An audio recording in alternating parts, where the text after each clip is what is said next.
Lead the pledge. I pledge allegiance to the flag of the United States of America and to the republic for which it stands, one nation, under God, indivisible, with liberty and justice for all.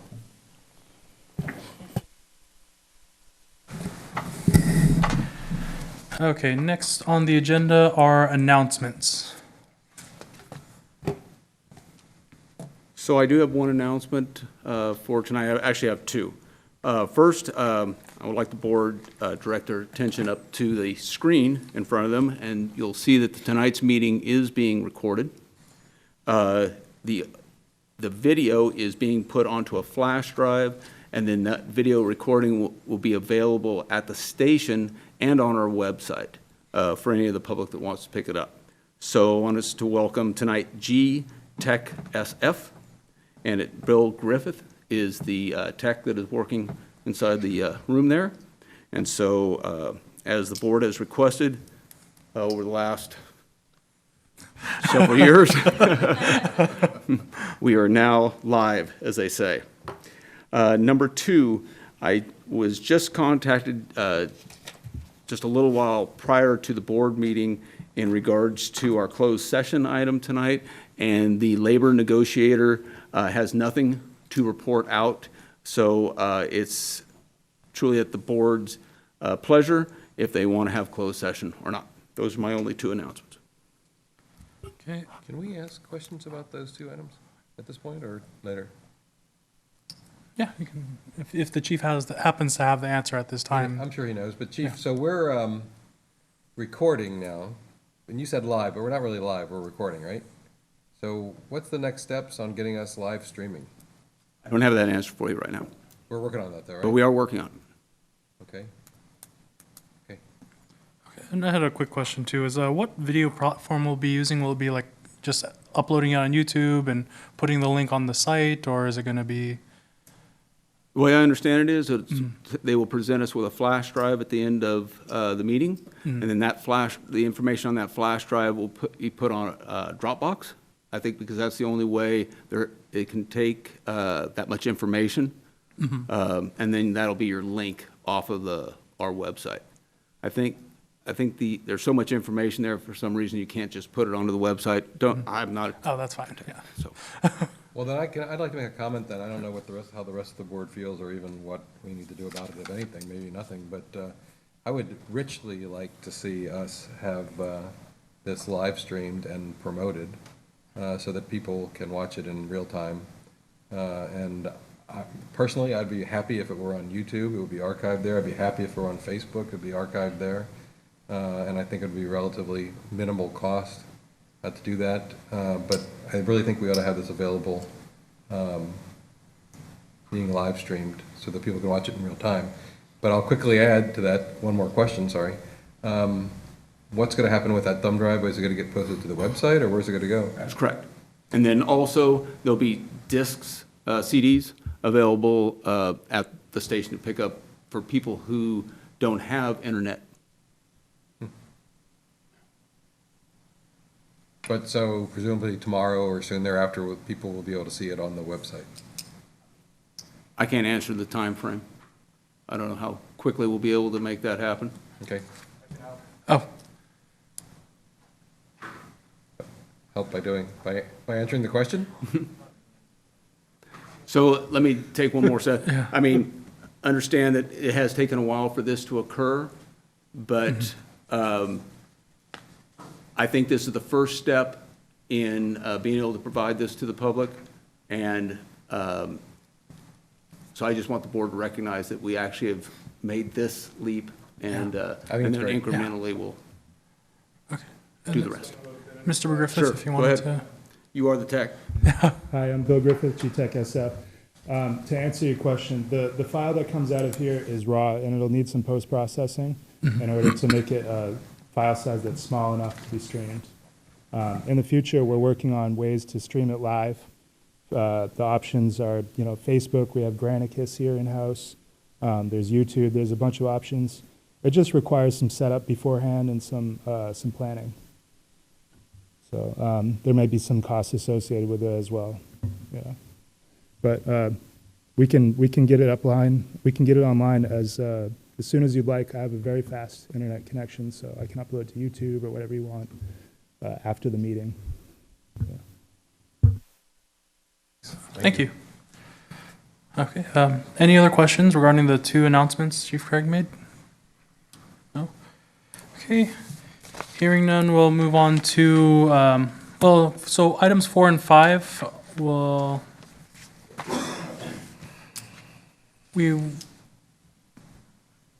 do confirmation of the agenda first, just to go over and decide whether the board agrees to remove the closed session item, and then sort of restructure the agenda to reflect that we are not having a closed session, if that's the wish of the board.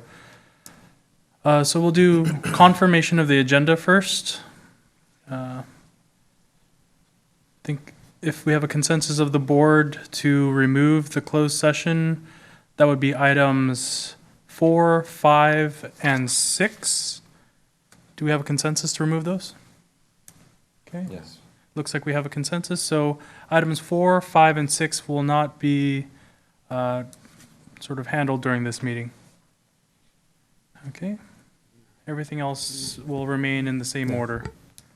Next item is board correspondence. Do we have any board correspondence? We have no board correspondence tonight. Okay, thank you. Item number 9, public communications. Public comment on any item of interest to the public that is within the board's jurisdiction will be heard. The board may limit comments to no more than 3 minutes per speaker. Public comment will also be allowed on each specific agenda item prior to board action thereon. Do we have any speaker cards? I currently have no speaker cards. Okay. Next item on the agenda is the consent calendar. First, it looks like approval of meeting minutes of June 12, 2019. Do we have any changes that we wish to see on the June meeting minutes? I don't have any.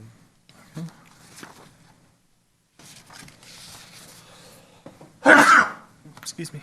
Thank you. Okay. Hearing that we don't have any changes, I will entertain a motion to approve the meeting minutes of June 12, 2019. Motion that. Okay. Second? Thank you. We have a motion by Director Covington, a second by Director Hill. All in favor, please signify by saying aye. Aye. Any nays? Abstentions? Okay.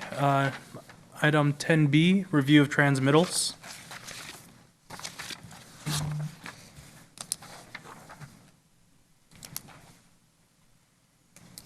Does anybody have any questions regarding this month's transmittals? I have one question. Sure. Chief, on 6:30, there's a entry for overtime. So I'm wondering if you could kind of give me help me understand that. It's a third of the salaries for the month. Rough numbers. I'm just wondering, is that common, and have I not noticed that before?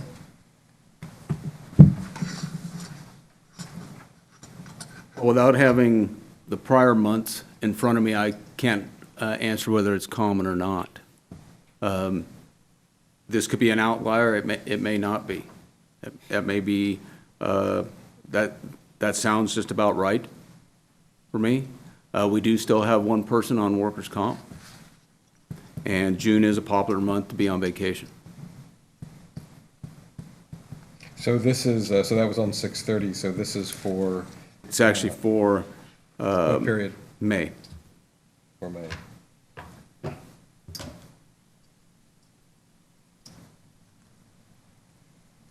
No, this would be for June. I forgot we're in July already.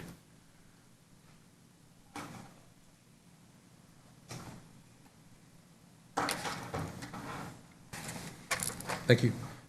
And then, any other questions regarding the transmittals? I just had a quick one. It looks like engine 375 went in for repairs on 6/25. Is that the same engine that was giving like the big problems, or is that different, just maintenance? This is regularly scheduled maintenance. 375 would be one of the, what referred to as one of the wildland units. So that's different than a Type 1 engine that was, we talked about at last month's meeting. Okay, thank you. Okay, no other questions or transmittals. We'll move on to item number 11.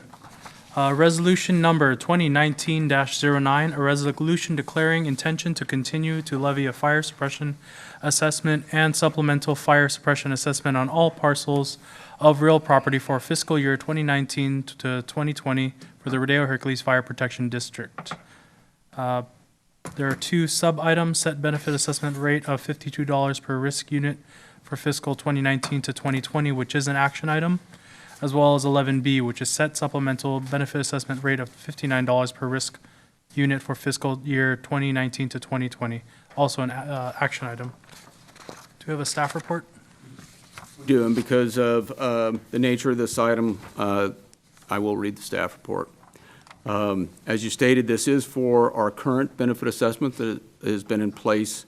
The original benefit assessment has been in place since 1982, and the supplemental benefit assessment has been in place since 1993. The 1987 fire suppression assessment or benefit assessment is at $52 per risk unit, as you stated, and the second, the supplemental fire suppression, is at $59 per risk unit.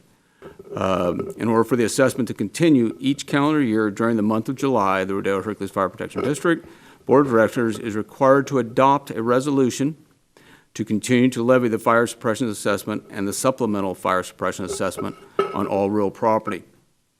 Fiscal impact, the board chooses not to adopt the resolution 2019-09 fire suppression assessment and declining reformation of the 1987 and 1993 benefit assessment. The fire district would realize a budget shortfall of $1.355 million.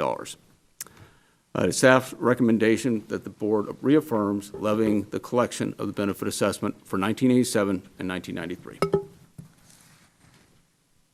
And this will be a roll call vote. Thank you. Any questions regarding Resolution 2019-09? We'll do it one by one. Oh, they're together in one resolution? They are. Okay, then any questions on Resolution 2019-09? And this has been uninterrupted since 1987? Since 1987, yes.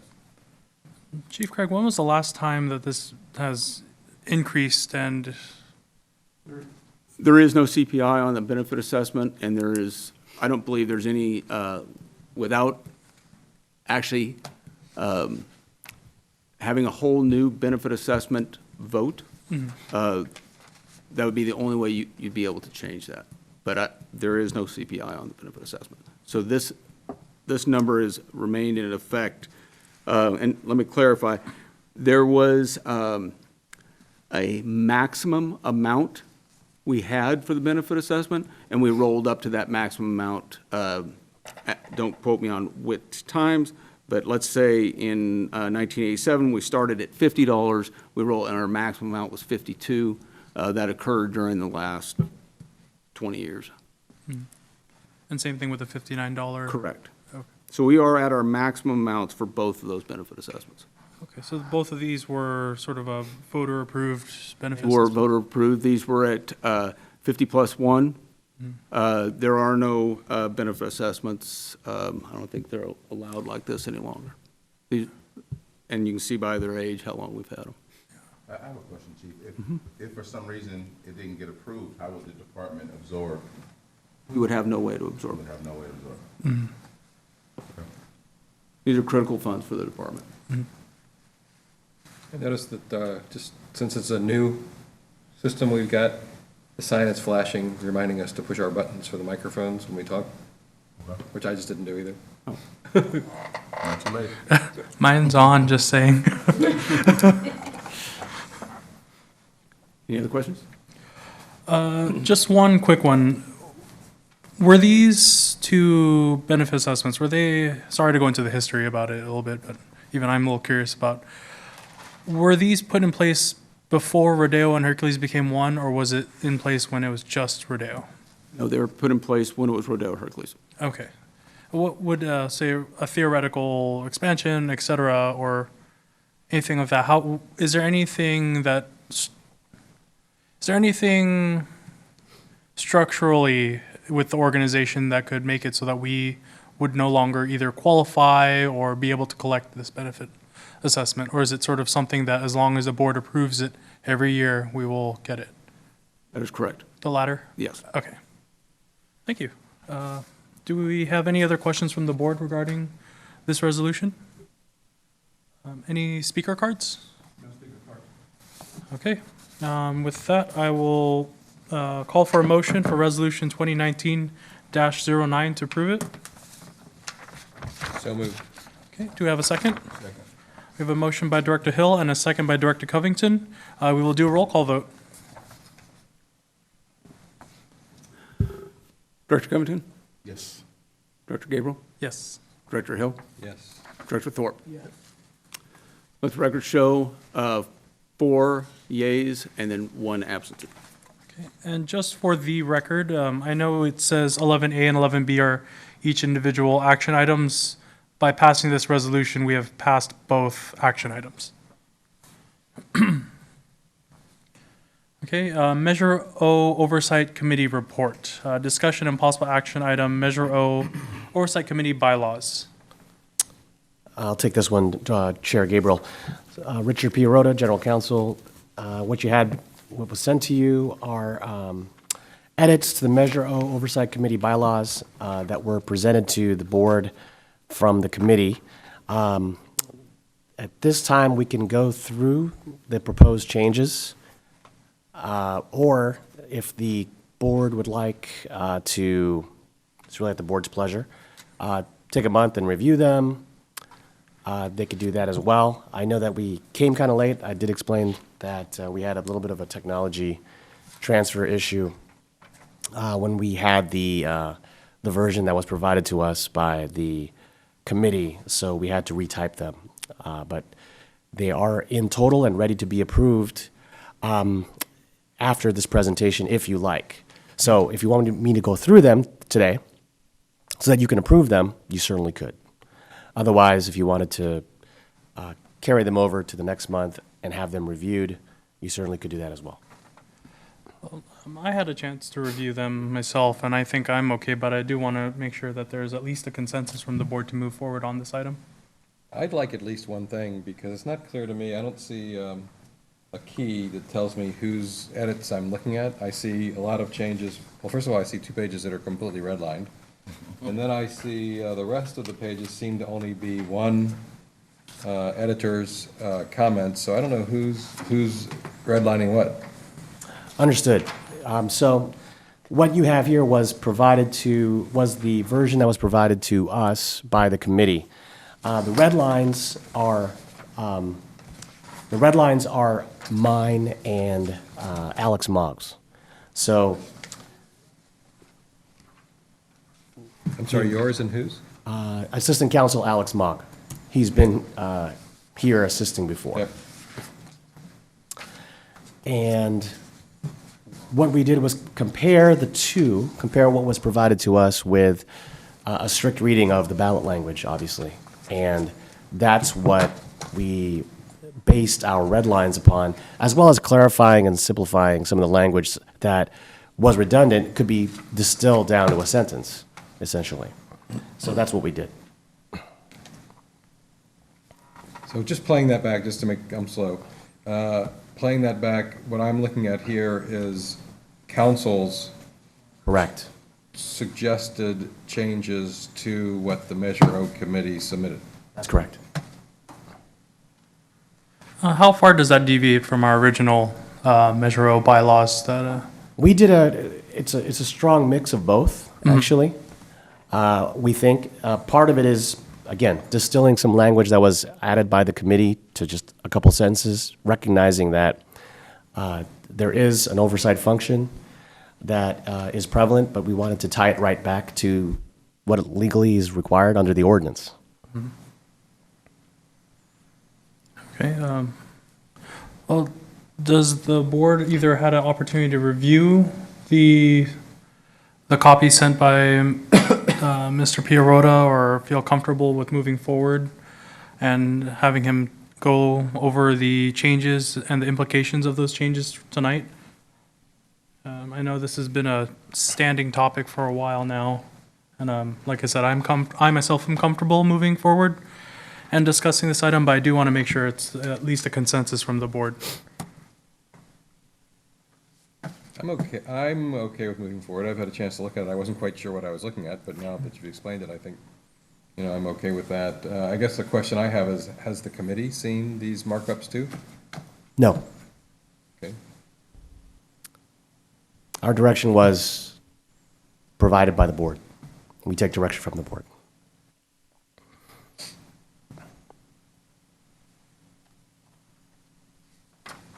I was just refreshing my memory, sorry, of what I looked at a couple days ago.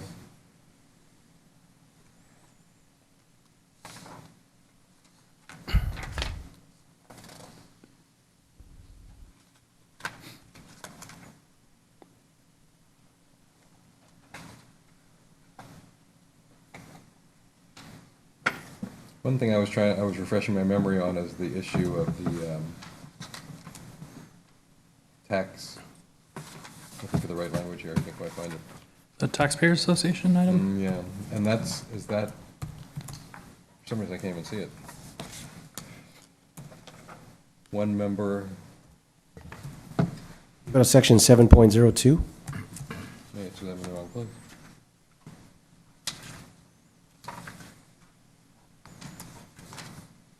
Yeah, 7.02, subsection 3. So so that remains in here. Yes. And that in your, I assume that means that in your legal opinion, doesn't represent any kind of a problem relative to the ballot measure and all that. It is at the discretion of the board whether they want to include a member from that particular cross-section of persons in the community. But it's not illegal, it's not illegal, nor is it a legal requirement. It's, right, it's not required by the ballot measure. It is not.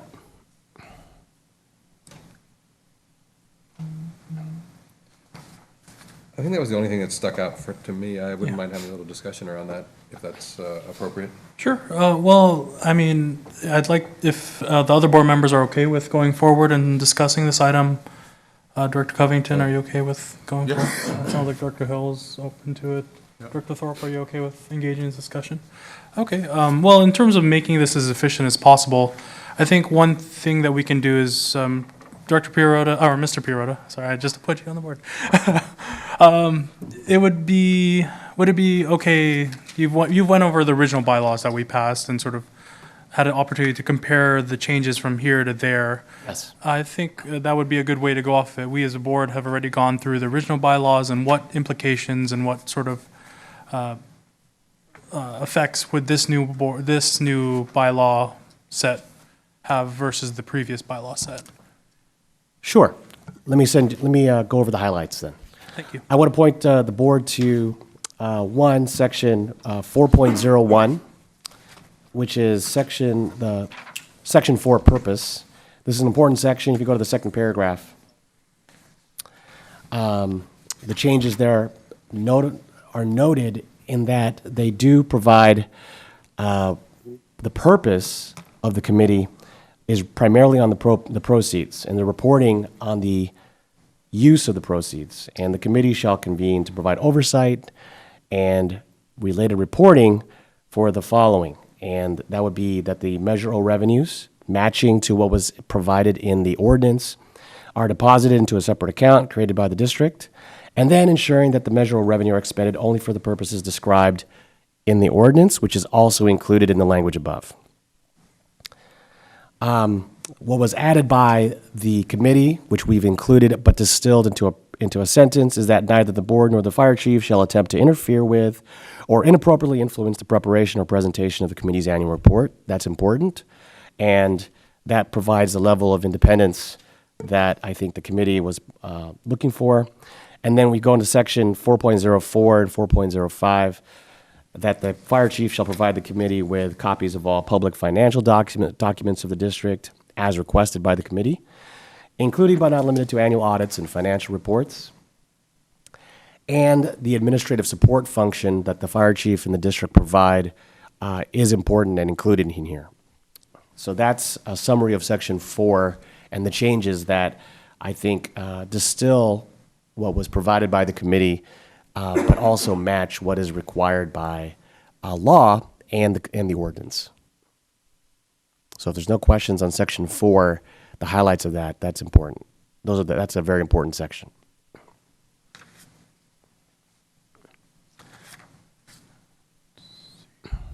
Okay. Any questions on this section 4? I had a quick one about the, I know, like I said, you took what the Measure O Oversight Committee had drafted, the sort of the bold 1, 2, 3, 4, and boiled it down into nice, shorter, succinct sentences that captivate the purpose of the Measure O Oversight Committee. Absolutely. Thank you. Okay, if no other questions on section 4, Mr. Pierotta, if you'd like to. Okay, moving forward to Section 5, an important change that's a little bit of a deviation, but a clarification for the committee's edit is in subsection 4A. The Measure O Oversight Committee annual report shall be presented to the board within 60 days of the committee receiving the independent auditor's annual report and the fire chief's annual report required by Measure O, whichever report is received later. So this coincides with providing them a timeline, a specific timeline, from when they need to provide their report and do their work to the board and to the public. Their report is a public report about the use of Measure O funds, again, relating back to Section 4.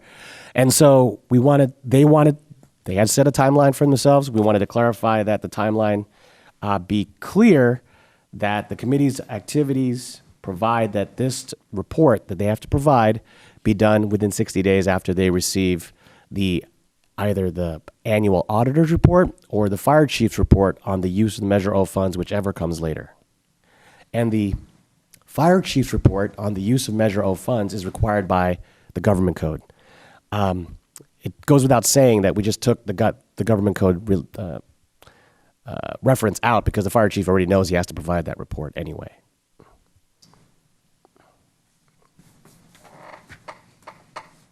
Okay. Section 5.02, we added in furtherance of its purpose, the committee may engage in any of the following: receiving and reviewing copies of, again, the independent financial audits, the annual and interim budget reports and presentations, and in furtherance of their purpose, they have to advise the public on committee activities and encourage membership participation. There's language that's within Section 4 that we kind of moved here to Section 5.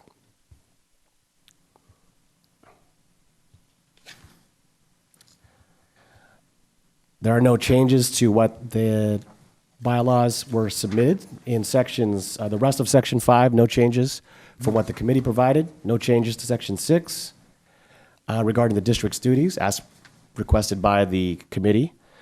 So we go to Section 7. Oh, before we go on, were there any questions about section 5? I know there was not a lot of change, but it is still changes of substance if anyone has questions. Director Covington? So we accepted the committee's edits to the bylaws in Sections 5, Section 6. Moving to Section 7, this is the membership section. The committee shall be composed of a minimum of 3 and a maximum of 5 members appointed by the board after an open and public recruitment process. We clarified the red line in the earlier part of Section 7 and moved it toward the end, where the members selected the committee shall have a 2-year term from time of appointment unless sooner terminated by the board or as otherwise provided herein, and committee members shall serve until their successor is appointed by the board. Committee members may be reappointed by the board. We thought it'd be important that if their term ran out, but no one had been appointed yet, they should and must continue to serve. You must have a committee, and so if the term has run out, they must continue to serve until their replacement has been appointed. I believe that meets the board's needs, but also the committee's understanding of their position. Real quick, Ms. Piero. Yes. In 7.01, so it no longer is going to state the committee shall be composed of a minimum of 3 and a maximum of 5. Now it just says a maximum of 5, or the committee shall be composed of 5 members. That's correct. So there's no minimum now, it's just 5, and you have to have at least 3 to have quorum. That's correct. Okay. I have a question. What if there's circumstances that compel the committee member to leave their position? That's a great question. If they have to leave their position midterm or before the term is run out, then right now we have a committee of 3. I think it's up to the board to continue to recruit with the help of the committee. So part of the furtherance of the purpose is that the committee should also help to recruit members to itself. And so part of what I've seen done with other clients is that they have a rolling committee structure where they keep on accepting applications of interested parties. You only have 3, you have room for 2 more. So it's up to the board as to, once you get an application, or once the district receives an application, vetting the application and then approving that person to the board. So There's no language to address the issue of, let's say one of them wants to be hospitalized or something, can't Now you're down to participate. 2. can they operate without it being a 5-member board? I think that is an issue. We don't have an easy answer for that, Director Thorpe, if we don't have the 3. So at this point, my recommendation is to keep on receiving applicants, because having the committee composed of just 2 doesn't really meet the spirit of what you have as, it doesn't create a viable committee. There's no committee of 1. A committee of 2. There's no question that we need to have a minimum of 3, Right.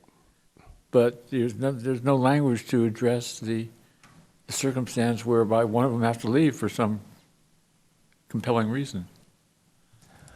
That's what I mean. I think you'd have to try to fill the committee up to 5. Yeah, we need a cushion. There's a couple of issues at work here, it seems to me. One is recruiting. You mentioned the obligation, I guess, of the committee to do its own recruiting, and I have it on good authority that they're actually working on that, a recruiting program. It seems to me that the board has an obligation, perhaps the district as well, to be actively recruiting, to have candidates waiting in the wings. And that leads me to the second, but there's no language in here about that, and I don't know if it should be in here or not, but maybe it's obvious. But the second thing is, in other boards I've been involved with, there's been a provision for alternates, which would tend to help us address this issue, perhaps. I don't know if there's some reason why it's not included here, or if we just haven't considered it. But if we did have alternates, then we could be identifying more. I know it's obvious that we don't have people just beating the doors down, wanting to be on the committee. Thankfully, we have some dedicated citizens that do want to be on the committee. But it seems to me there's something missing here that perhaps we ought to contemplate. I understand the usefulness of alternates. They have to attend the meetings, but they don't have a vote until someone who's actually on the committee can't attend or can't vote or has to leave, Director Thorpe. So usually you have alternates after you fill the whole committee. So you don't really have a full committee yet, because you could have up to 5. And then after you meet the 5, then you can have alternates after that. That's not stated here, but that's what I've usually seen alternates function. So does that mean, in your opinion, it doesn't have to be, a provision for alternates doesn't need to be addressed in here in writing? If the board, I don't think you don't have a full 5 committee yet. Once you do, then it's an easy matter to change it to include alternates if you have a 6th or 7th person or an 8th person who's interested. But the committee is really just 5 people. And so they have to attend the meeting, but they don't participate. And they can only vote or be involved when a member is not seated, is not present, or has to exit. So it's a lot to ask for an alternate to attend when you're not really involved at every meeting. Have you noticed on other boards, there isn't any type of incentivized incentives for members to be a part of the board, or is there anything else that can entice the public to get involved? This is, unless the board decides, and it's within its power, to provide a stipend to committee members, but you yourselves don't pay yourselves. I mean, you can be reimbursed for your expenses. That could certainly be something that you could consider, but as we've written it in the committee bylaws, and the committee has agreed that this is a volunteer, non-compensated position. So that's one incentive, I suppose, is to reimburse for expenses. I think you'd want to talk about whether there's budget for that. I'm pretty sure it's fairly nominal, but Yeah. you'd want to look into that, or whether there's a stipend for attending a meeting, which is not illegal either. And plenty of organizations and public entities do that. So, I think that's a good discussion to have about is like, I myself, I don't, I'm not going to worry about a stipend, but for people in an oversight committee who doesn't necessarily have quite the governing power that we as the board have, that might be incentivized, especially since I notice a lot of our committee members tend to, use their own materials and sort of print their own documents and put together their own items. It might be worth it to sort of offset their own personal costs associated with being a part of the Measure O Oversight Committee. And I think, if not today, at some point, sort of figuring out how it fits in the budget of a stipend.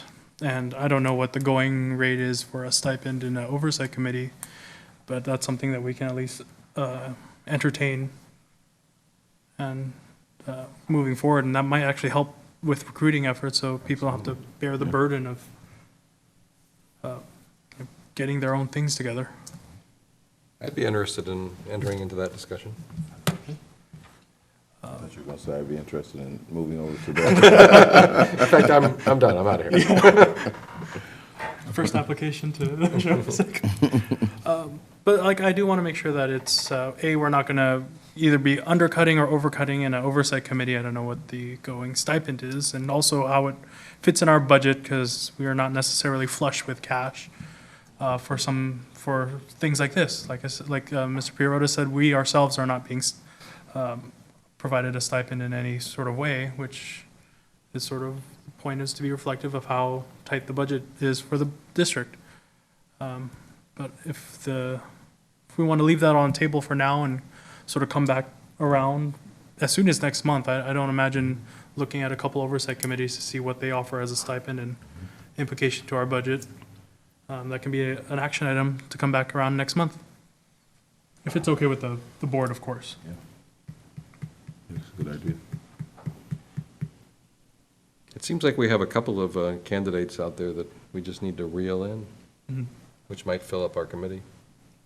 But I think it's got to be, as you suggest, it's got to be an active, ongoing thing, because people are going to come and go because of their personal circumstances. Did we do 7.023 yet, or? Not yet. Okay, sorry. Yeah. I know, when we get there, I have some stuff. Okay. But, okay, if, do you agree with the stipend discussion, though? As soon as next month, talking about that. So we'll put that on a note, and then we'll bring it back up at the end of the meeting when we do our request for future agenda items. But I'll keep a note on that. I can do that right now, actually.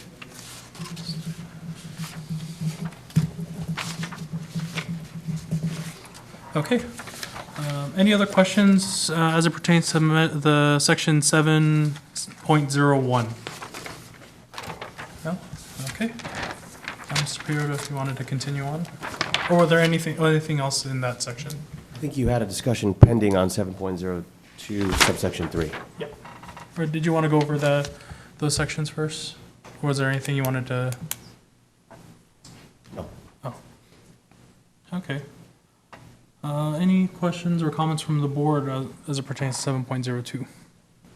I have a question. I don't really, given that we've already had this discussion about how difficult it is to has been to recruit members for the committee, although things are going to really ramp up here going forward by way of recruitment, hopefully. I mean, I hope that the board itself will, take an active role in that as well. But I don't understand 3 in the context of that sort of difficulty, because it seems to me it limits us in terms of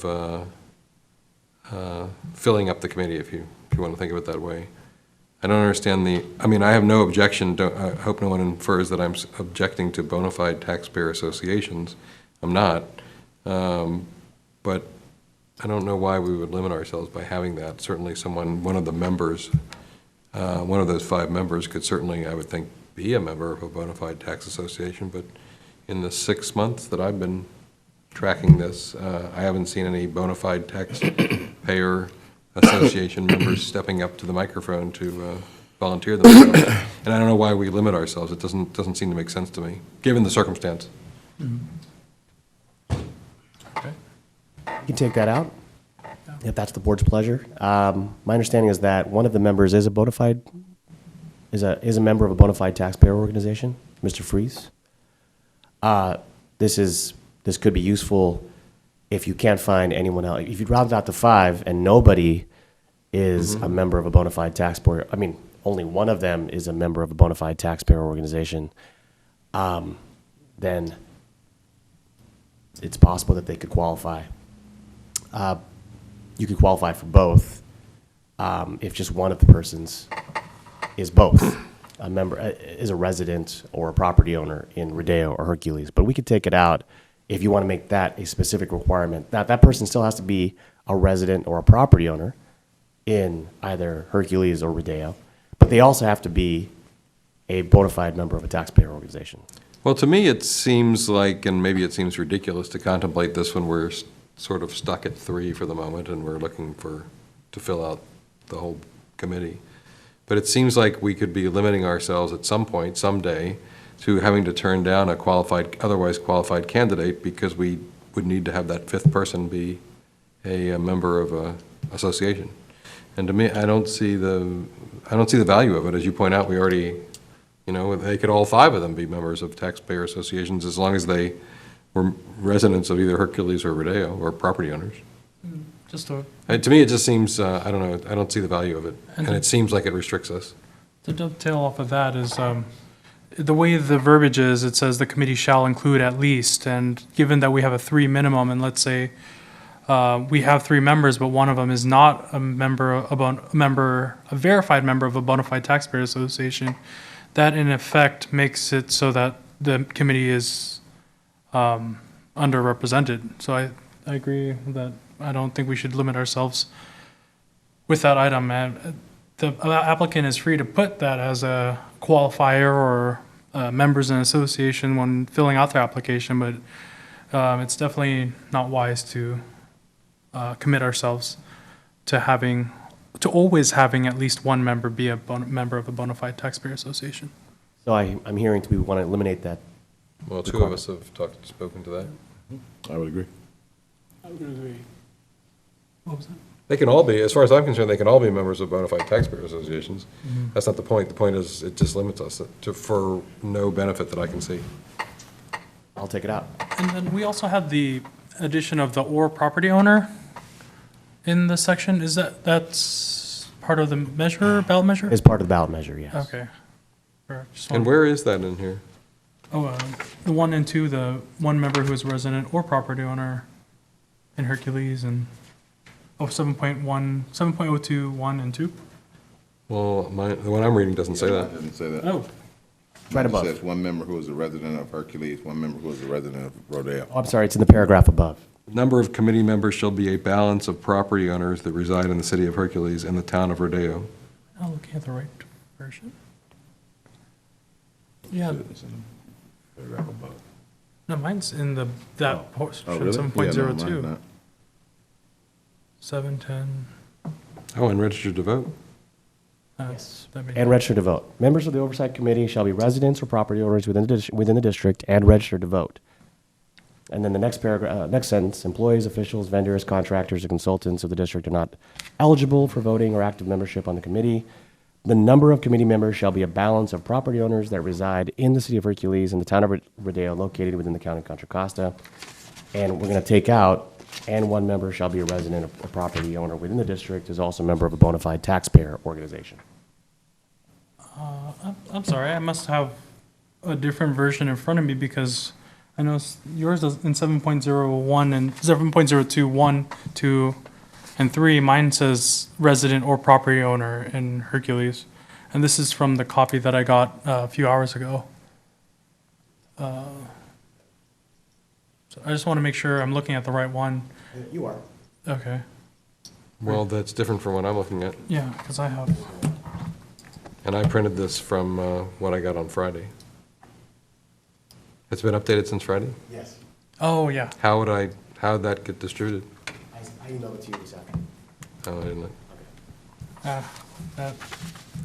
And you have the one from Friday as well? Okay.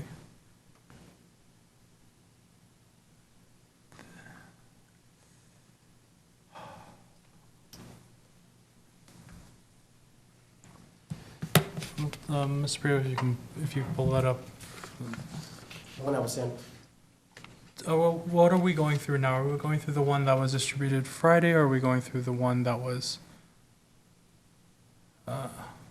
Sent a few hours ago. yeah? The Which, one I was sent a few hours ago. we're going through that one? Yeah. You have it with you or not? I can go back. You do. I have it, but I don't, the, Steve doesn't. I don't have yeah. it. And I don't think you have the right one either. Okay. Did you print it out? It was just Yeah, from, I did. I had that one. okay, but you don't have the other one. No, Bill. You, Bill?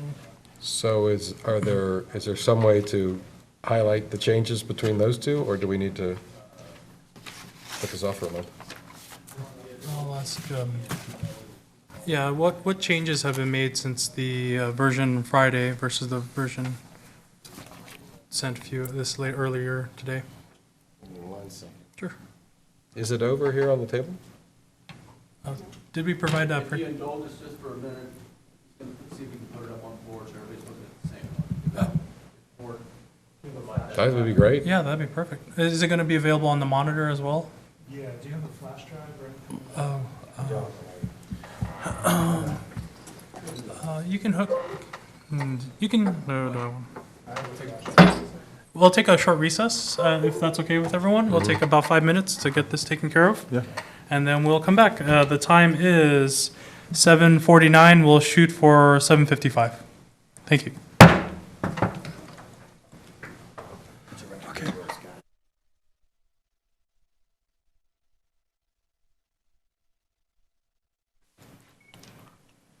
Okay, and we are reconvening. The time is 8:02. We now have the Measure O Oversight Committee bylaws on the screen as well. Great. Okay, so the committee, going back to section 4, this is the detail of all the changes that we've proposed to the board in red line. If the board accepts the changes, then they can approve the bylaws tonight, and then we would clean it up and then provide it to the chief, and it would be codified as the Measure O Oversight Committee's bylaws. As I talked about in section 4, 4.01, this was to clarify, again, and link back that Measure O revenues are deposited into the separate account, oversee through publicly reporting on the following, and that in section 4.02, 1 and 2, that Measure O revenues are expended only for the purposes described in section 4.01 above. Importantly, section 4.03, like I said, neither the board nor the fire chief shall attempt to interfere with or inappropriately influence the preparation or presentation of the committee's annual report. This again goes to the committee's edits regarding independence, transparency, and then as far as access and support, we distilled those down into sections 4.04 and 4.05. Noting that in accordance with the Brown Act, under 4.05, that the meetings have to be publicly accessible in a publicly accessible meeting location, and that the fire chief of the district would provide copies of agendas and reports, and performing such other tasks as may be reasonably necessary for the functioning of the committee. We took out language about, and as district staffing and budget may allow. We know that the Measure O Oversight Committee should be locked into the budget every single year anyway, as long as Measure O is collected. So we took that language out to be clear that it's got to be an automatic obligation. As I said in Section 5, the Measure O Oversight Committee annual report shall be presented to the board within 60 days of the committee receiving the independent auditor's annual report and the fire chief's annual report required by Measure O, whichever report is received later. So they have 60 days after they've received either of those, whichever is the later of those two reports. Furtherance of its purpose in Section 5.02, we added Section 3 that the Measure O Committee would be required to advise the public on committee activities and encourage membership participation.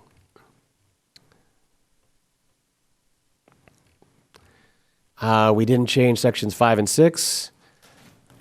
We're on to Section 7. The committee shall be composed of a minimum of 3 and a maximum of 5 members appointed by the board after an open and public recruitment process. Any questions regarding that? I don't have any questions.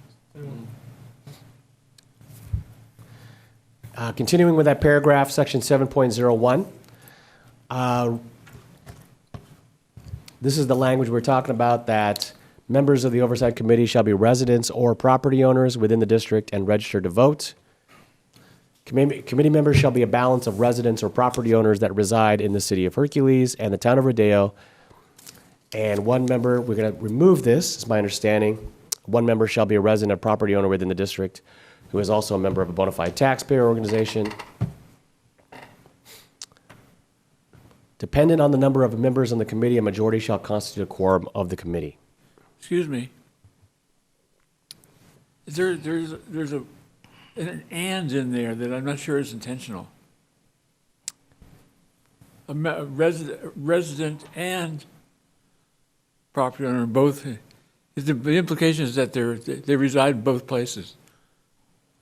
The number of committee members shall be a balance of residents or property owners?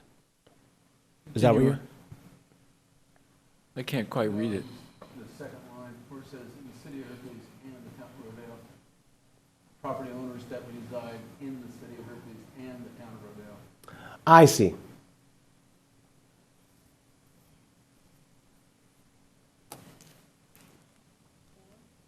Or the town of Rodeo. Okay.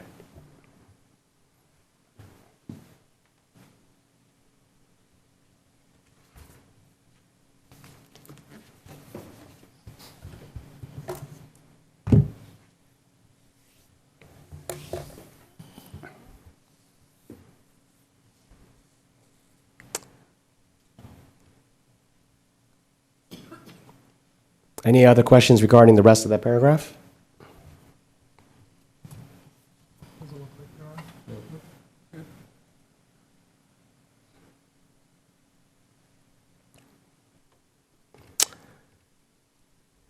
Section 7.02, this is just carrying that language over. We will take out number 3, the bona fide taxpayer organization. Yes. Okay. Could you scroll up just for a second? I'm sorry. One member is a resident or property owner. Okay. This is where we realized that we weren't looking at the same thing. Okay. Yeah.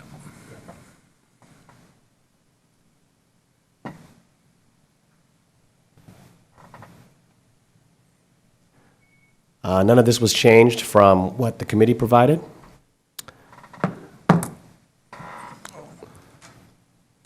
We took out 7.07 because these are public meetings. So the fire chief, Local 1230, anybody, representative of the Rodeo-Hercules,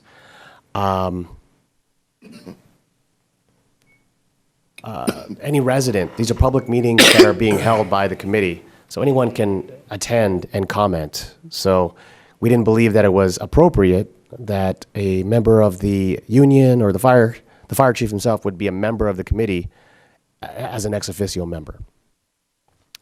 The committee is the committee. If I can just interrupt you for a second. Chief Sure. Craig, do we happen to have any batteries for the audio recorder? This is the quickest way to make sure these meetings are released to the public.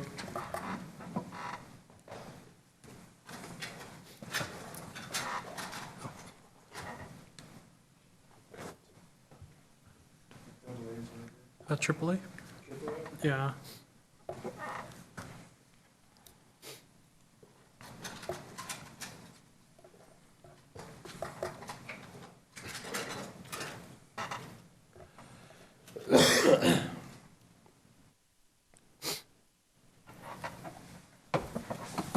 Thank you.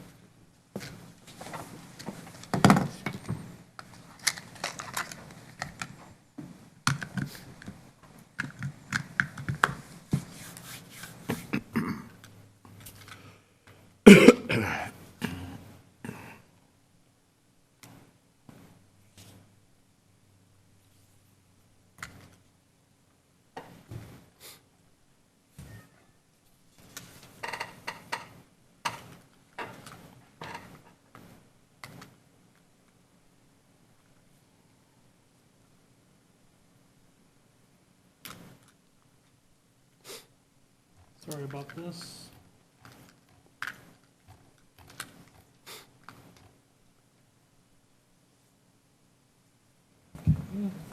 It looks like those weren't working, but I'll go ahead and record separately on here.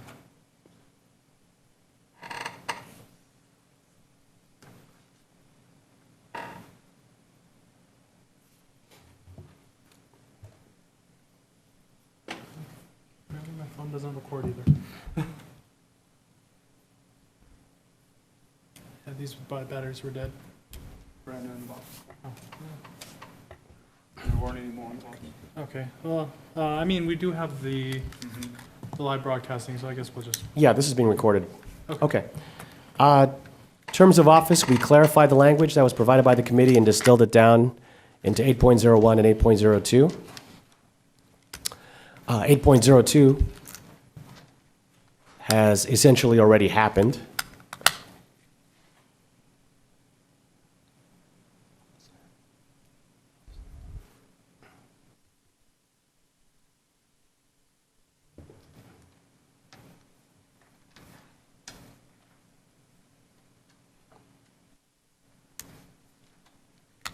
Any questions?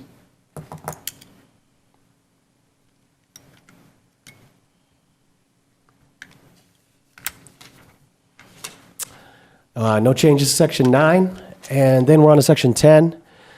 The committee will meet at least twice per year and as often as deemed necessary to conduct its business.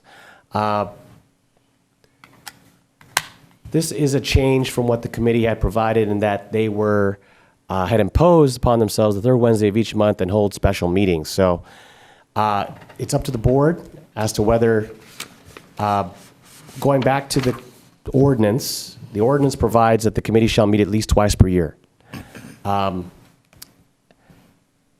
And we add language, and as often as deemed necessary to conduct its business. If the board wants to establish a regular meeting time, that's up to the board. But according to the law, the ordinance that established Measure O, they're only required to meet twice per year.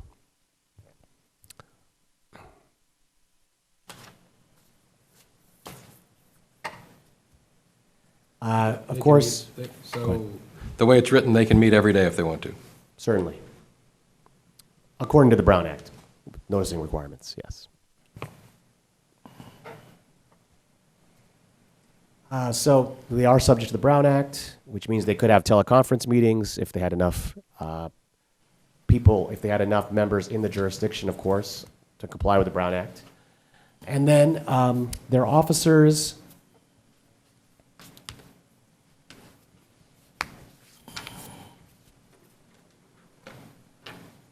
We just clarified some language about 3-minute time limit per item. That's stated in here. Clarifying that the quorum is 3 members. And then we get into section 11, committee officers, where there's a chairman and a vice chairman. The secretary is an interesting position. You need a secretary for the board in order to take and provide the minutes. The secretary doesn't have to be a member of the board. So what actually happens is that the fire chief or whoever staff attends is technically the secretary for the committee. So the committee only requires a chairman and a vice chairman.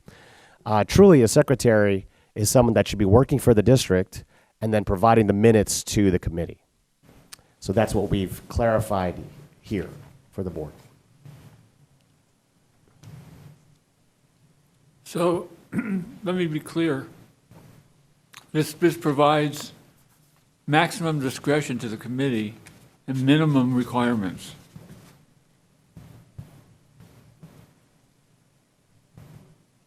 I would argue yes, as far as discretion within the purpose of the committee, as far as the Measure O funds, and that they are, 1, segregated in a separate account according to the ordinance, and 2, that they are expended for the purposes for which Measure O was approved, which is stated at the beginning of the bylaws.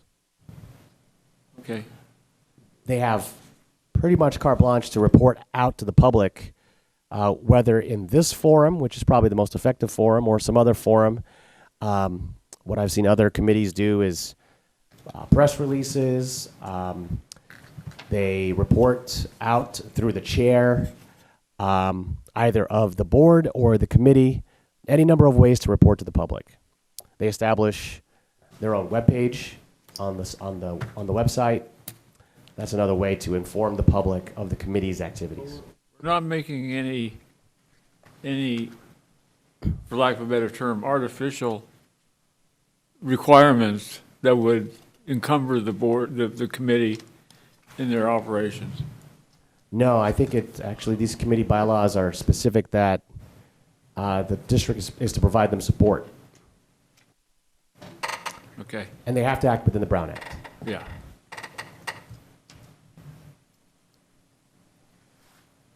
No questions on section 11? Nope.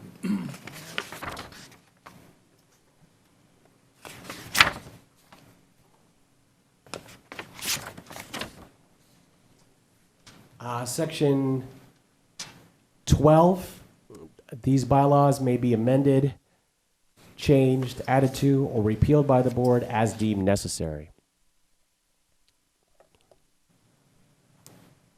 Additional or supplemental operational guidelines or procedures may be adopted by the committee by a majority vote of all members of the committee, as long as they're not in conflict with the bylaws, any resolution or ordinance of the board, or any state law.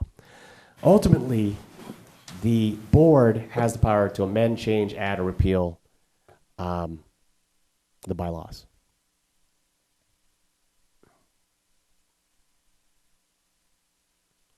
And then there's a short section on the termination of the Measure O committee if Measure O is terminated.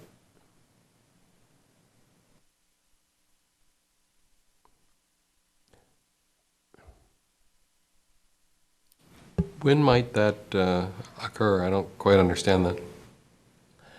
This is essentially added for,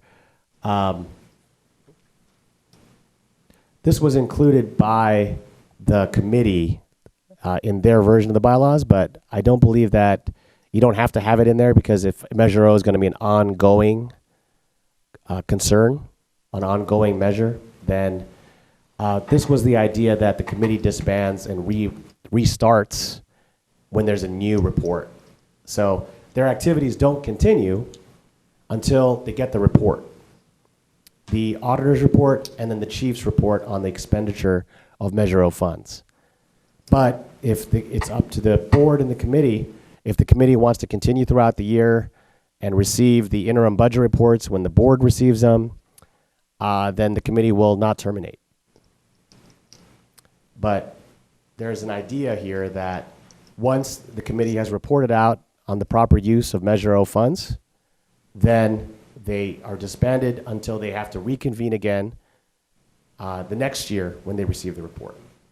It seems to me that could be a lot clearer, because when I read that, I don't get much of that at all.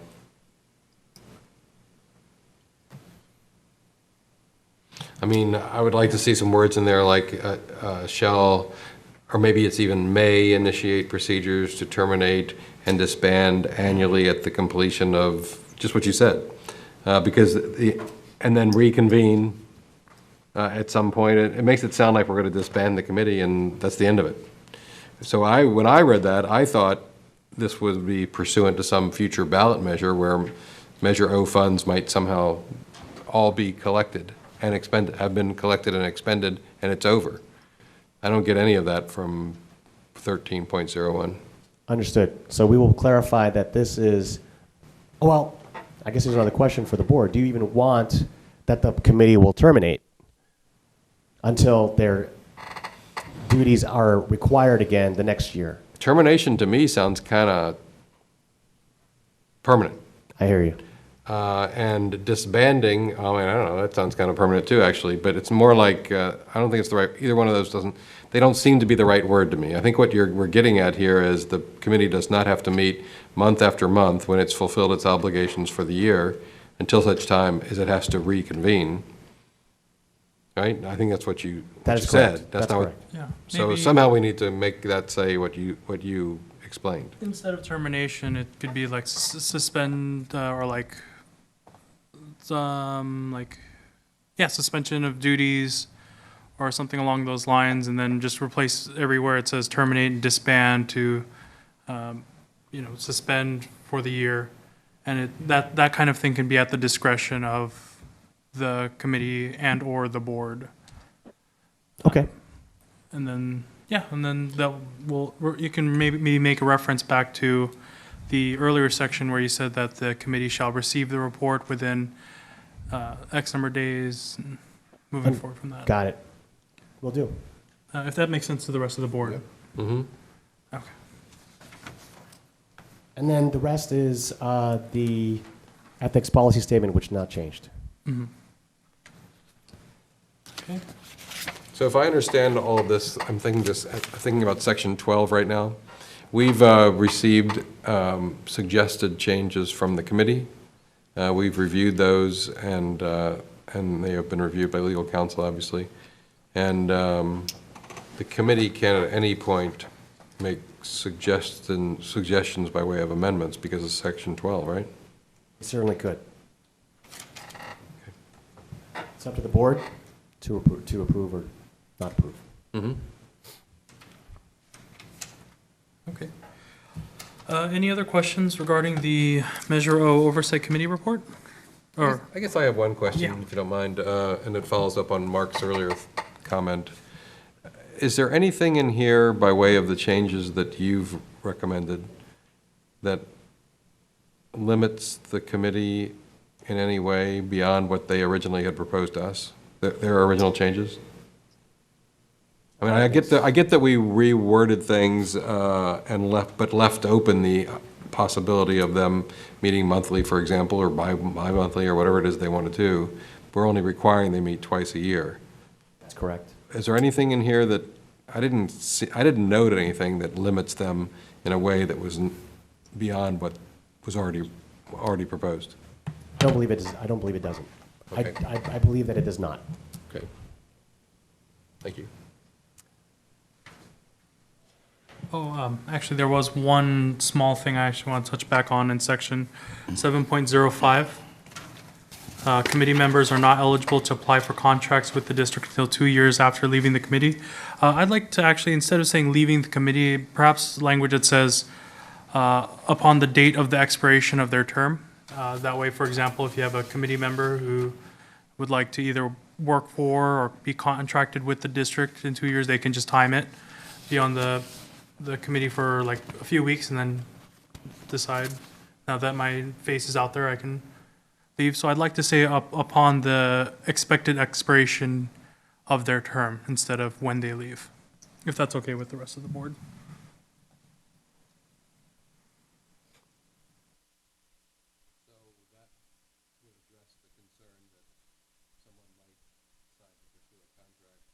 I mean, it's a 2-year lead time regardless, right? So- Yeah, but it brings up the idea that maybe we'll have a committee member who decides to be only partaking in the term for 2-3 months and then quit, and then, 2 years later come back around and try to reply. I'd like to make sure it's, when you're in the committee, you're there for the full term, for the term and for the purpose of the committee. So that's why I'd like it to say 2 years after their term is set to expire. So when they come in and they decide to leave, Okay, I get it. yeah, and it's just sort of a catch later down the line. So that- basically it'd be 4 years for them, Well, if they try to do something. like In his example, yeah. that. Yeah, exactly, yeah. Granted, you could say 4 years, but I think 2 years is I'm enough. saying, in your No. example, Oh, yeah. they'd have to go their full term and then 2 years from that point. Then they can solicit contracts or work for the district. That's correct. Is that the wish of the board? Is that the consensus of the board?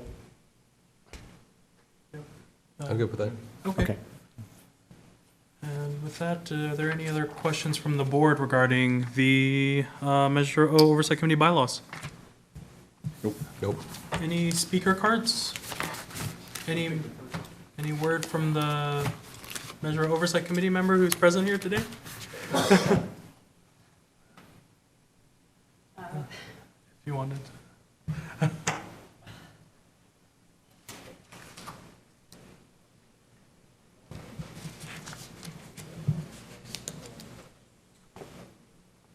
She's a member of the, do we still need a speaker card for this? No. Eh.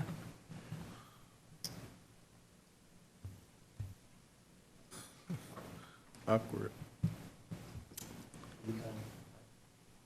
Oh, yes.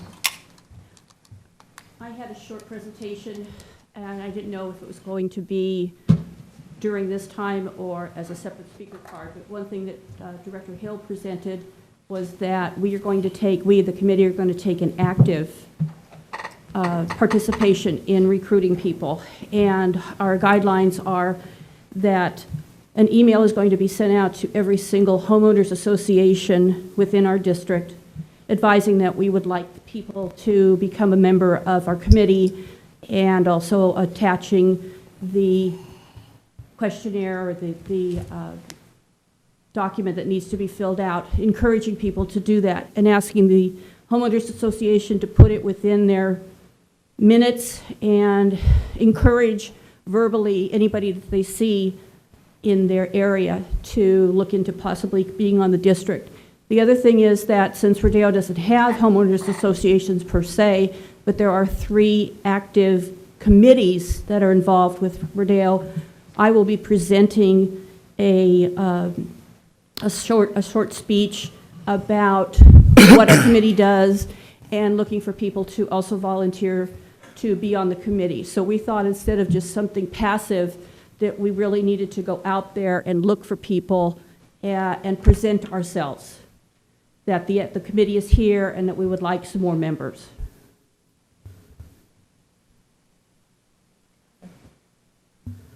As far as the changes of the bylaws, if you had any questions on what we did, or you still have questions, it would be encouraged to present those questions to the committee so that maybe we could give you some clarifications on what we were thinking at the time. We were not as, we didn't know exactly what all parts of the bylaws that were presented to us meant. Like this, for example, the secretary issue, we didn't know that there was a specific function of the secretary and that I see a need for it. That's why we weren't sure if we were even going to include it. So any questions that you have, we are definitely open to those questions, and we will meet next Wednesday at 3 p.m. at the fire district.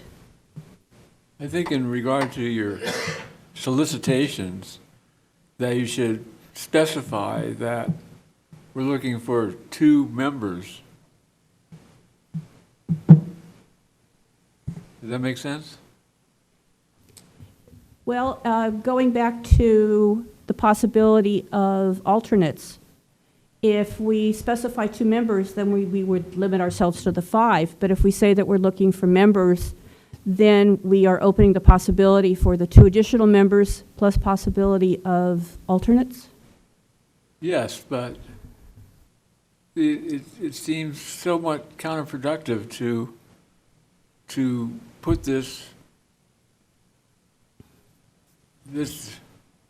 what would apparently be an attractive proposition to the public, and then pull back after if there's more than 2 candidates. You know what I mean?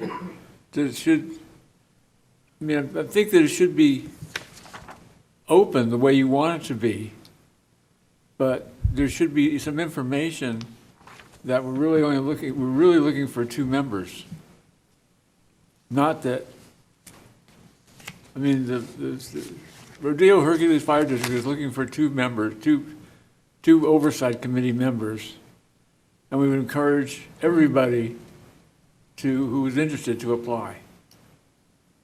Yes, that could be addressed, specifying that we're looking for 2 members to be actively involved in the board.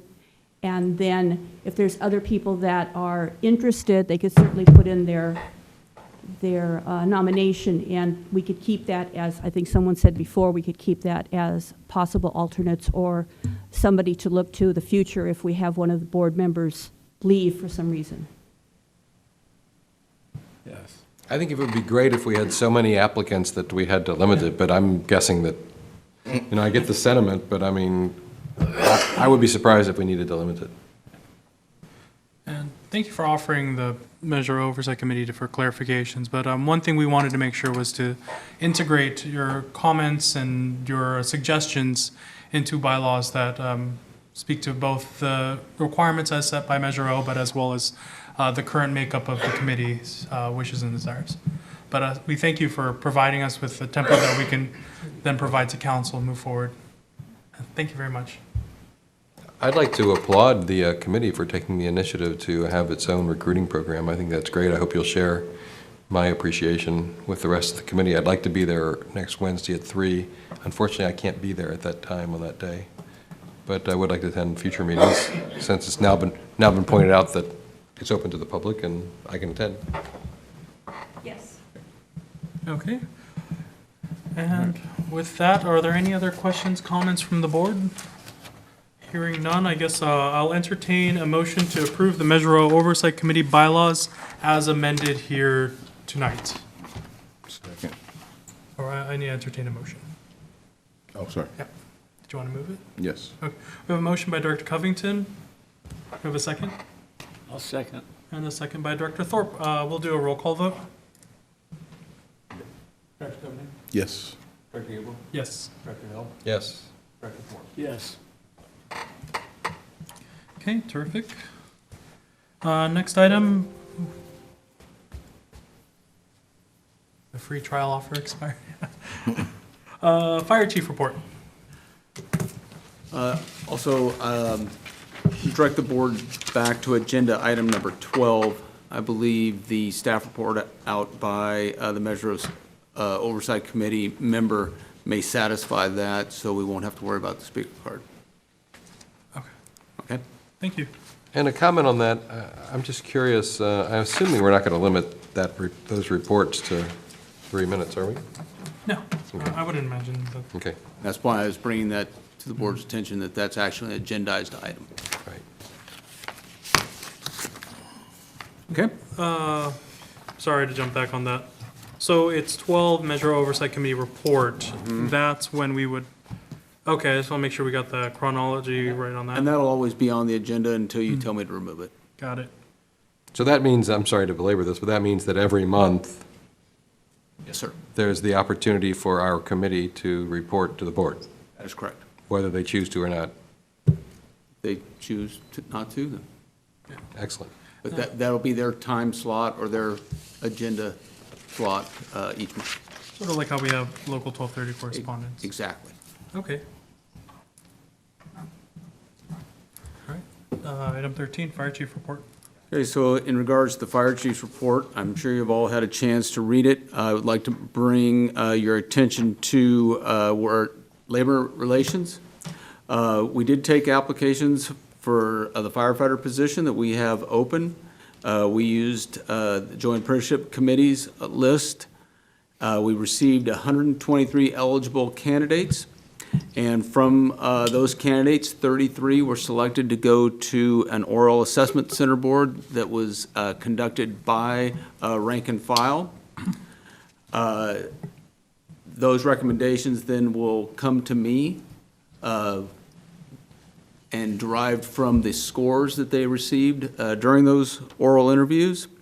And then we will start conducting fire chief interviews starting on July the 15th. So Chief, do I understand correctly that you'll be interviewing 9 candidates? Is that right? That is correct. Okay. What's the process after the chief's interview? What I mean, I assume medical, psych, and all that stuff, but That is correct. is it, when are they looking to move to hire? Sooner than later, or, I would move to hire as soon as possible, so I can fill my vacancy. and you would just would they have to go through an academy, or would you train them online, or? It would depend on the person's qualifications that is selected. If they've been through an academy or not? Correct. What if they've only been through a junior college academy? Then we would have to go through, we have done it before. We run an in-house academy,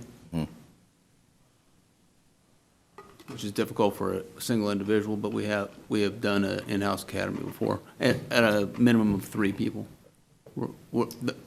The smallest academy we ever ran was 3 people. But this would only be one? This is all we have wow. currently that we need to hire. We only have 1 position open Yeah. currently. That you couldn't throw them in someone else's academy? We could, but then we would still have to, once they arrived, You'd came have to back to still us. train 'em up, yeah. We would still have to do what we Yeah. refer to as a 10 shift. Yeah. In that scenario, what are they when they're hired? Firefighter Training. 1, Fine. or probationary firefighter. So they're automatically, on the day of hire, a probationary firefighter? That's correct. How long does the training, if they did do the in-house training, how long is that process prior to them just being in the firehouse on the apparatus? So let's say that they were a brand-new firefighter, only been through a junior college, 8 weeks. 9 to 5, just on a regular 40-hour shift Correct. for 8 weeks, okay. Would that, They were a lateral, then we do the 10 shift, right away? They start the 10 shift right away? right away, first day on the job. Okay. Have you seen, what do you think works better? Let me rephrase that, not the first day. First day is all admin. So their first day online. Okay. That's just interesting because I feel like every department does things differently. So when you come from, say you came from Oakland, say, and you came here, there's no getting up to speed, like, okay, here's how, 10 shift. to So get them up to it's- speed? Right, so they're the 4th person. They're the fourth person on the crew during that 10 shift. So they're not, they're actively involved in calls, but more as, in some ways, an observer. Okay. So they're not put online until that 10 shift has been completed. And they've passed the 10 shift, and there's evaluations through the entire 10 shift. You're being Oh, yeah. evaluated on those 10 shifts? Are you saying 10 shifts? Yeah. 10 shifts, yes. Oh, okay, got it, okay. 10 24-hour shifts. Sorry. Got it. So 5 tours, basically, because they're doing 48s, right? During that time, yes.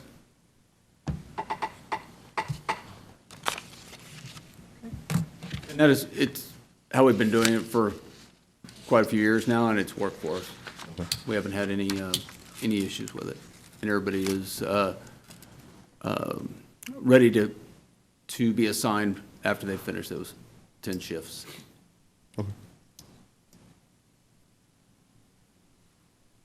So there's really, if there's any other questions on the fire chief's report, I'm glad to answer them. One thing, Chief, that caught my eye was the engine crews accompanying ambulance transports to hospital. Is that firefighter riders or? Correct. Okay. Right is your ride-ins to the hospital, providing additional care along with the ambulance. And I just wonder why you called that out as a item of interest. Is that because it's unusual or? Just trying to provide information to the board. Not that- anything, it's a report that we receive on a monthly basis, so because I received the report, I thought it would be interesting to the board also. So I assume that's not a common occurrence. It is a common occurrence. Okay. Sometimes it's more than this is actually a low number.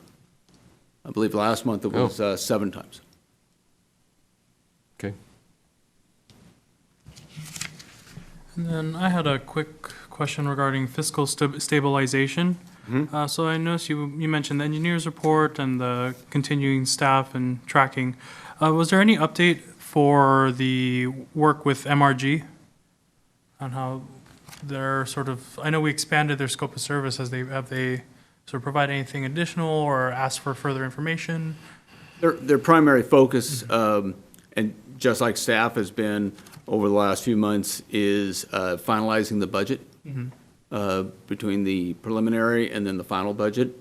So that has been their focus, is gathering that information, getting the trends, and putting that information together to get ready for the final budget, for that information to be included in the final budget. Okay, so by the final budget, it's going to be a little bit more of a heftier packet, I Yes. imagine. Yes. Quite a Okay. bit more information in the final. That's perfect.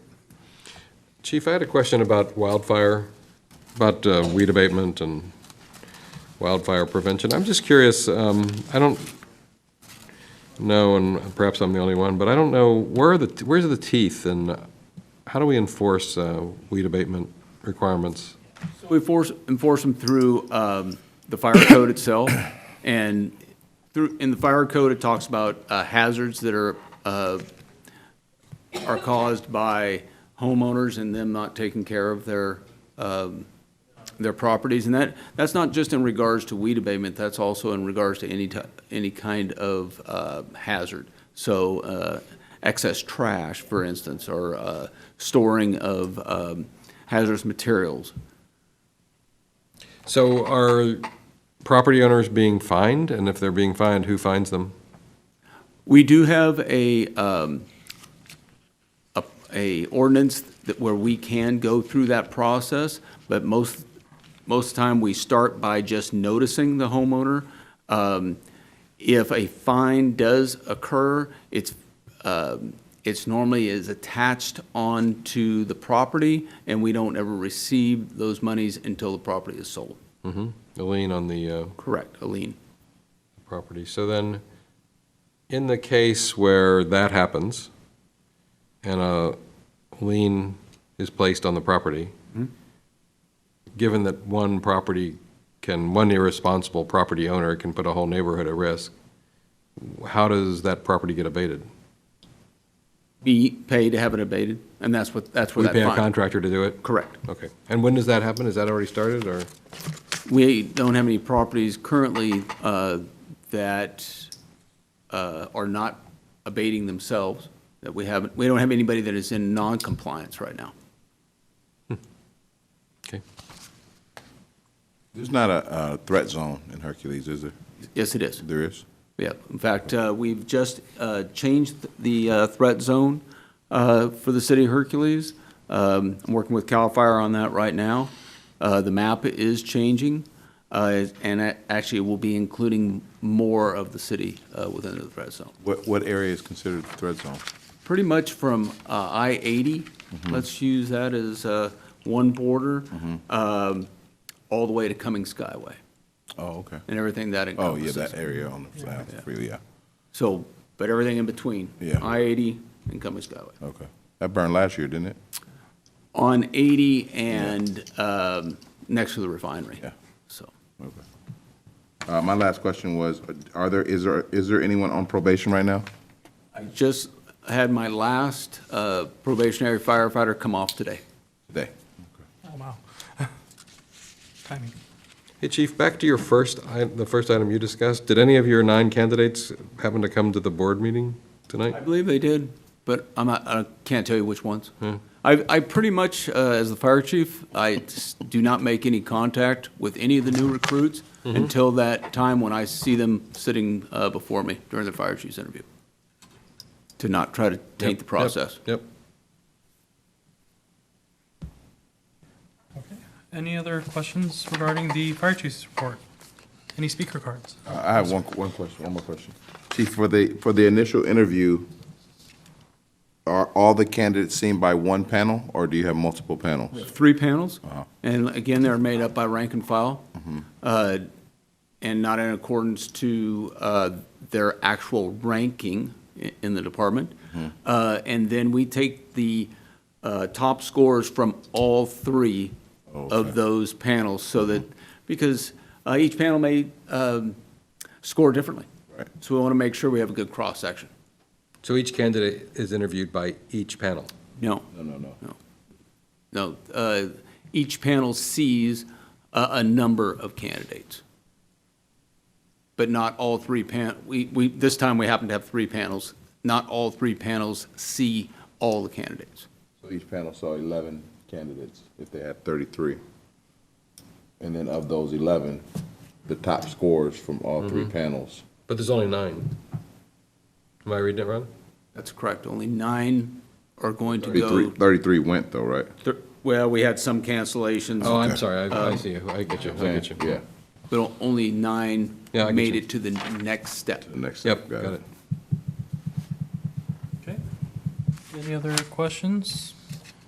Any speaker cards? Oh, perfect.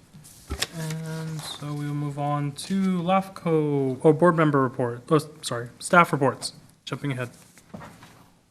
I have no additional staff reports. Okay, and board member reports, LAFCO. Chief, did you happen to, No, I don't believe anybody attended the LAFCO meeting. okay. Okay, and next item, ad hoc board committee reports, live broadcast ad hoc committee. I think the announcement's covered where we are on that. We're happy to have video recording now. Do I have the board's permission to remove that from the agenda for next month? I was going to ask the question, shouldn't that committee, given developments, be disbanded? I mean, I haven't heard it do anything in the last 6 months anyway. I mean, and now it seems like we're on track, I hope. Yeah, I think, I'll entertain a motion to disband the live broadcast ad hoc committee. So moved. Okay, motion by Director Hill. Do I have a second? second. Second by Director Covington. If all in favor, please signify by saying aye. Aye. Aye. Aye. Any nays, abstentions? The motion passes. Okay, next item is the Reserve Program Ad Hoc Committee. Do we have any reports from that, Director Report? No. No updates. I do not have any updates on item C. I anticipate we'll have an update by our September meeting. Item number 7, that concludes Board Ad Hoc Committee reports. This, just to clarify, that means we will have only 2 Ad Hoc Committee reports as of now. Okay, Local 1230 correspondence. I was contacted by Local 1230 representative, and they will not be here tonight. Next item is request for future agenda items. I think one that we know for sure is the stipend regarding Measure O. Yep. I think we had a consensus on that, and also I wanted to clarify direction for staff as to what we would like to see for that item. I think one thing we want to do is look at comps for what amount of stipend do other ad hoc, or not ad hoc, oversight committees of this nature offer, if they offer one at all. And also, budget-wise, the implications to the budget. I think those are the 2 big factors in determining A, should we do a stipend, and B, how much should it be for? Were there any other factors that, the board member wishes to bring about this stipend matter? No. Okay, and then Chief Craig, you indicated that there was another item that we advise that we bring up? It's been requested by our new media IT And then also, I believe it had been discussed in the past to move closed session to the end of the board meeting. It also keeps the public from having to, wait for the board to reconvene after opening the meeting in the beginning. But it is absolutely the board's decision if you want to include that in your agenda for next month. I think that would be a big advantage. Also, that we'd have the advantage of not feeling the pressure of getting back into open session, and if we need more time to discuss things. I agree. Okay, then that'll be one of the action items for next month's agenda. If there's it sounds like there's a consensus from the board for that. So we'll have that on for next, I have an action item, agenda item I'd like to talk about. I don't know how we should word it, but we talked about it before. What our next steps should be.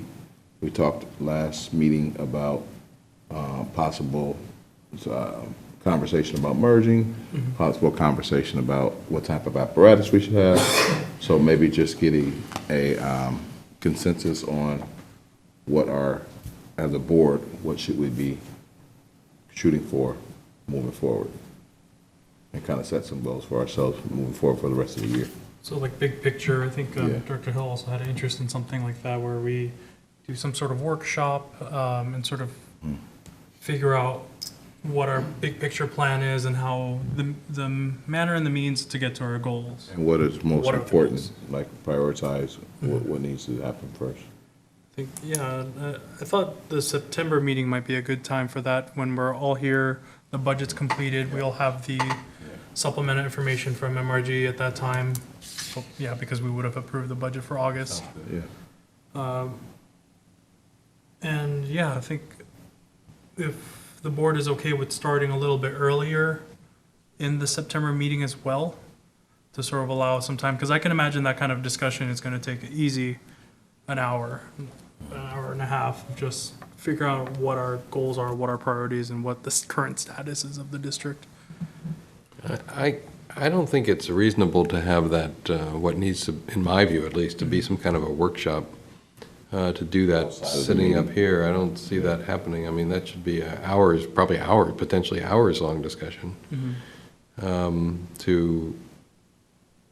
think the discussion that I would see happening here in this meeting would be a discussion of what is the vehicle we want to create Right. to get the board focused on long-term strategic challenges. How do we want to deal with that? How do we want to arrive at, for lack of a better idea, a goal and strategic objectives for this board for the next 5, 10 years, whatever it is, we have to decide that too. But I guess to do that at the board meeting, to me, seems unrealistic. Yeah. Maybe some type of retreat, maybe? Well, yeah, I was thinking the workshop would at least be the first step in getting us all together and sit down and really figure out where we are, and then from that workshop, we can build off and perhaps do a retreat, but first we need to define what the retreat is going to be. Exactly. And That's the discussion to have at the board meeting, in my opinion. Yeah, like figure out how do we want to get to that point, because if we're talking about big picture, big scope, it's not only just defining how we're going to get there, but defining what it is. And we should put a time parameter on ourselves, because that's something that could get away from us and Yeah. gobble up most of the meeting. I'm happy to put my foot down and say it's been an hour or an hour and a half, and we need to start the meeting because the public is waiting. Okay. But I mean, I think Director Hill agrees that we should put that on as a workshop and figure out what vehicle, as you put, we should use to sort of get to that bigger discussion. I think what we're talking about is, if I agree to this, I would agree with this, that I think we're talking about, as a board, determining what our strategic planning process should be. And then figuring out what the vehicle is to develop it. Yeah. Who knows? It could be a standing committee of some sort, or some sort of because ad hoc in its nature is temporary, but a nice standing committee that'll not only create but also permanently be there to keep us on track would be an option. But like I said, those are all options that can come up during the workshop. So it sounds like we have a consensus to put this in for our September meeting. I think by August, we'll have a better feel of our schedules and seeing what time the meeting should start, how long this this workshop will last. So I think around about August, and then maybe even a few weeks before then, sending a reminder email to all of us to make sure that we are here for the earlier time. That would be very helpful. Sounds good. Okay, any other requests for future agenda items? I have a couple. We had some discussion, I think it was last meeting, if I remember right, Chief, about this whole issue of overtime and questions that, criticisms or questions we have about the wisdom of managing with overtime, as opposed to comparing that to full-time salaries, what the cost for that would be. And then figuring in, we had a long discussion about this, I think, but figuring in then also addressing the issue of reimbursements for overtime incurred, to try to get a clearer picture. I mean, I know I'm not being very clear right now, but I think I could draw out a one-page chart that would address all of this. We talked about it at some length, I think, during the budget discussion last time. I'd like to see us address that as an issue. I'd like to feel more comfortable about what we're doing with overtime. In my heart of hearts, I believe that what we're doing makes sense fiscally, but I don't have any hard data to support that. So I guess what I'm saying is I'd like to see us have a discussion. It doesn't have to be next month, but the chief mentioned to me earlier that he's pretty much got all the numbers collected. I'd like to see the cost of overtime compared to the cost of full-time employees that would minimize to the bare minimum overtime costs. And then I'd also like to see the net impact of reimbursements for strike teams, task forces, that sort of thing, on our overtime expense, to get a truer idea of how much we're really spending on overtime.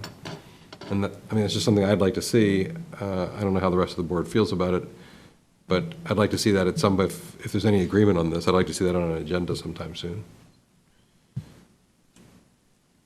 I probably have a different viewpoint than everybody else, because I'm kind of in the system of it.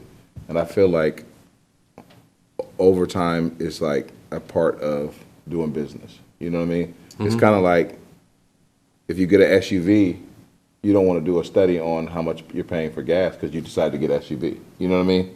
So you're not going to compare that to what I would be paying for if I got a Prius, because it's you didn't get a Prius. You know what I mean? So I just think it's part of, you know, I don't think, especially in a place like Hercules Rodeo, where there's only, 9 or 12 people on duty a day, I don't think anybody's abusing the overtime. I just think it's part of, people are going to be off, people are going to take vacation, people are going to be sick, whatever, and that's where the overtime comes in. Now, when you talking about strike teams, that's a little bit different scenario, Right. Because that's kind of specialized, and it's only one time of the year. You know what I mean? One little Right. season of the year, and you can take that snippet out and say, oh, okay, well, here's kind of what we're spending annually on strike teams, and here's what we're getting reimbursed, and see if they mesh. But I think the overtime is just kind of part of the, it's kind of part of the puzzle. Well, I don't disagree with you at all. But I'd just like to, since we seem to have the numbers, I'd like to see them portrayed, because I'd like to be able to have confidence in my supporting the use of overtime in lieu of hiring firefighters to meet our obligations. And I've never seen those numbers put together in one view. And I don't have, I mean, I believe, like I said, that it's justified, fiscally justified, but it seems to me it shouldn't be too hard to come up with the numbers. And I think that would be very relevant to the discussion that we would like to have in September in terms of long-term planning and sort of what we need to look at going forward in that matter. I mean, I'm happy to, I agree with Director Hill. I think as soon as next month, that, you said the data, or Chief Craig, the data is available, and it's just a matter of putting in a spreadsheet and printing it out? Or it's already even there? That's correct. So in regards to hiring full-time personnel compared to overtime, that data is relatively available for, in fact, it's already been put together, Okay. just in case this question came up. In regards to the strike team, because it's seasonal, as Director Covington pointed out, that will be included in your final budget. There will be I guess it's an addendum to the final budget. There'll be a sheet on strike team overtime. If you want something separate from that, it probably is, it's going to be the same data, it's going to be the same information, but, so in other words, what I'm saying is if you want it prior to that final budget coming out, I can provide that for you. But you're going to see it again when the final budget comes out. Yeah, so it'll be available to us to look at prior to the next meeting. I think that would be a good time to bring up both this matter, or the first matter that you said, about hiring someone over continuous, or hire someone full-time as opposed to filling with overtime. I think that's data, and it's easily digestible to anyone, and now it can be available by August. But it should be available by August, and then the final budget's going to be during the month of August, so any concerns or questions about that will be available, and the budget is going to be provided to us prior to that meeting. So any questions that come up that any board member has about understanding the graph, because I've seen sort of, is it similar to what was done before? Almost identical. Okay, so it's, keep the notes. That's all I have to ask. Keep the notes on the side, and then it's relatively easy to understand. They're all Excel spreadsheets, and so Yeah. we already have the data buried within those in the cells of the spreadsheets. So we just reuse those same spreadsheets, basically. Okay, then, if that's okay with, Dr. Hill, are you okay with opening that discussion up by next month? I don't have to need to put a time on it. Yeah. If it makes more sense to do it in September, that's fine. I don't know why we wouldn't want to put this issue to bed if it's easily done. It sounds like everybody says it's easily done. When I knocked on doors last fall, I heard it a lot from citizens. I meet with, once a month, I meet with citizens over at Starbucks, and it comes up fairly regularly. I didn't say wait till September, I'm just gonna And, clarify. September's fine. No, I said August, next meeting. August is fine too. I mean, Yeah, well, that's the next meeting, It's just something that needs to be flushed. I just don't see why we don't just put it to bed so that, that's I mean, why you wanna do it next meeting. I don't know why we don't just put it to bed. I mean, we have a overtime nut for the whole year. We spend this much on overtime. It seems like it would be pretty easy for somebody that can do a simple chart to say this much of it comes from results from strike teams and task forces and is reimbursed in this amount. It makes sense for us to do that because we get reimbursed $1.25 for every dollar we spend or whatever it is. It'd be nice to just put that on one piece of paper. And I mean, if we can't do that, I will just tell people when they ask me, they should check with the fire chief on overtime expenses. No, I said this matter, we're Yeah. going to be doing this as soon as possible, which is the next meeting Mm-hmm. in August. So the budget's also gonna be there I with understand the that. strike team matter as well. So in terms of expediency, I think the very next meeting is soon, unless you're proposing that we do a No, special no, meeting. no, no, no. No, I'm Okay. just talking about the scope of Yeah, examining the overtime issue, to include all the parameters within that issue. yeah, and Can I just say one thing? This is just from 20 years of fire service. When we get those numbers, we're gonna be able to dissect those numbers. But whatever that number is, someone's gonna feel like it's too much. You know what I mean? Well, but at least we'll have them established, Yeah. you know? And I it'll wouldn't be mind- cla- it'll I be literally- clarity for it. I literally wouldn't mind having a piece of paper I can carry with me, yeah. you know, and explain it. Uh, And I cannot explain it right now.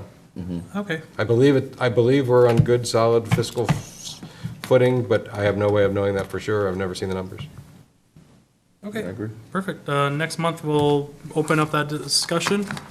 Any other requests for future agenda items? I think, did you say you had a couple? No, just that one? Okay. Director Thorpe, any future agenda items you wish to see? No? Okay. And with that, the time is 9:03 and the meeting is adjourned.